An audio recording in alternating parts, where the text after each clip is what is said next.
tell us.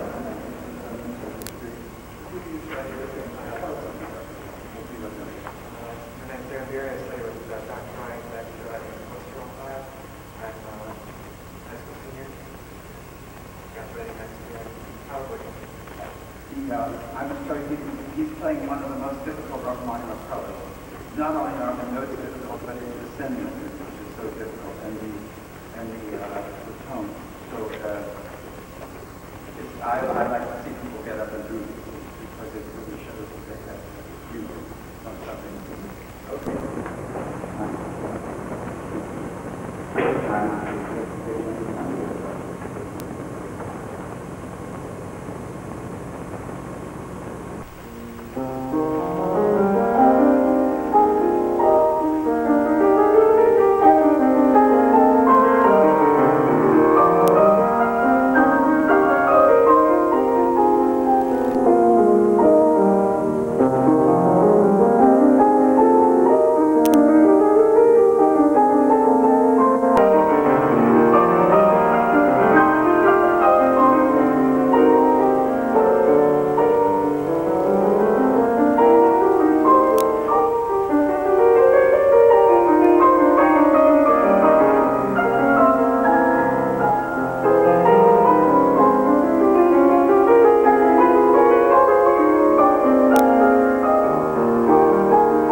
Wandering about, and then the right hand is the emotional part. Then you get mixed up, and the left hand becomes emotional, and right hand not so. And it's a constant struggle. So you have to set it up here and have a really picture from beginning to end. I practiced these for years before I played it in public, and I used to listen to it. I used to take it and say, "Now it's going to be better." Of course. But it went on for years, and finally I was able later on to have a concept of it. Now, what's important about it is that you project a confidence in the phrasing and whatnot. And you're well on the road to it as far as that's concerned. You need just a little bit of adjustment here and there. But every everybody needs it. I've never heard a good performance of this piece in public. I'll tell you a funny story. This is very personal, and I shouldn't really tell it. It's very funny. But in the 60s, when I was recording for the Reader's Digest, they were going to make an album of all women pianists, and there were only 4 of them in London at that time from the continent and whatnot. So they called me up and they asked me if I would make one of a couple discs under a fake name. So I was standing by somebody named Steiner, a famous photographer, and I said, yes. I said, I'll be Ann Steiner from Dresden. That's behind the Iron Curtain, and nobody will let you get out. So I made these few pieces under the name of Ann Steiner. Years passed. All of a sudden, the Reader's Digest gets a letter saying that from someone saying that they heard Ann Steiner's recording of this prelude, and they wished to hire her for a summer festival because it was the best one on record. And the Reader's Digest didn't know. Only the producer and myself knew of this thing. So he had to write a letter and put it on and die. She never came out of it from behind the curtain. So it was great. I was hysterical when this thing came. And they sent a letter to me. It was the festival in Germany. And they hadn't heard of it.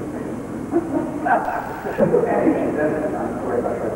But now let me just a little bit. I have to practice this because this is something I have to practice out. But I'd just like to show you a few things. Let me play the melody chords once without the ball. Right on the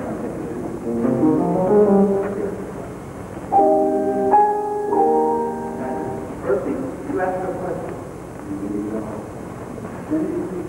Ask it again. And then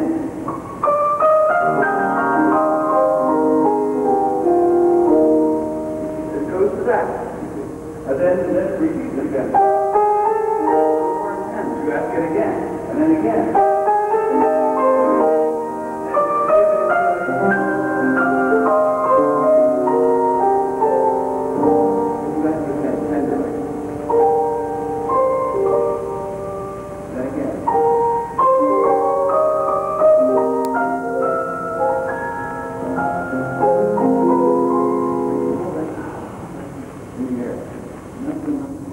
One thing, I'll just get away as we go along when I keep it.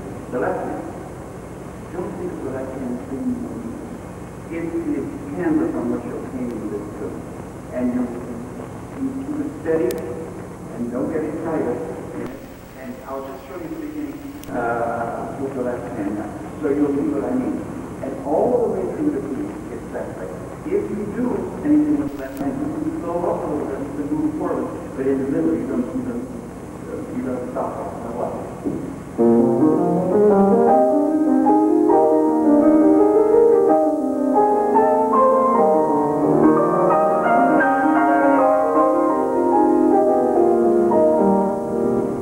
Otherwise, it sounds like this.